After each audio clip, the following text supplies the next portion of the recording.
এই মিম্বরের মধ্যবর্তী স্থান, মিম্বর হলো এই যে আপনারা দেখতে পাচ্ছেন যে এই সিঁড়িটি রয়েছে, সিঁড়ি বলতে যেখানে পুরুষগণ এটা বুঝতেন যে মিম্বর কাকে বলে, অনেক মহিলা দর্শক হয়তো বুঝতে না পারছেন, যেখানে জুমার খুতবা প্রদান করে ইমাম সাহেব করার সুযোগ পাচ্ছে।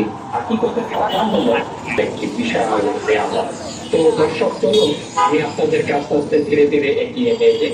আর এই যে বর্তমানে শরীফের হাদিসে যে আমার মিম্বরটি হলো আমার হাউজের উপর, অর্থাৎ কাল কিয়ামতের দিন রাসূল করিম সাল্লাল্লাহু আলাইহি সাল্লাম হাউজে কাউসারের মালিক হবে এবং তিনি তার উম্মতদেরকে এই হাউজে কাউসারের পানি তারা প্রবেশ করবেন।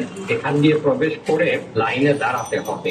তবে এইখানে আমি আপনাদেরকে বলে রাখি, এখানে আসতে হলে আপনাকে প্রচন্ড ধৈর্য নিয়ে আসতে হবে, কারণ লাখো লাখো মানুষ এই বেহেশতের টুকরাতে প্রবেশ করার জন্য অধীর আগ্রহে অপেক্ষা করে থাকে। সারা বিশ্বের মানুষ এখানে এসে থাকে। এখানে যদি আপনারা অস্থির হয়ে যান তাহলে কিন্তু একটি আদবের খেলা হবে। আর এখানে আরেকটি জিনিস আমি বলে রাখি যে রাসূল করিম সাল্লাল্লাহু আলাইহি সাল্লামের সামনে ওনার দরবারে যদি কেউ জোরে জোরে কথা বলে তাহলে কিন্তু একটি চরম বেয়াদবি।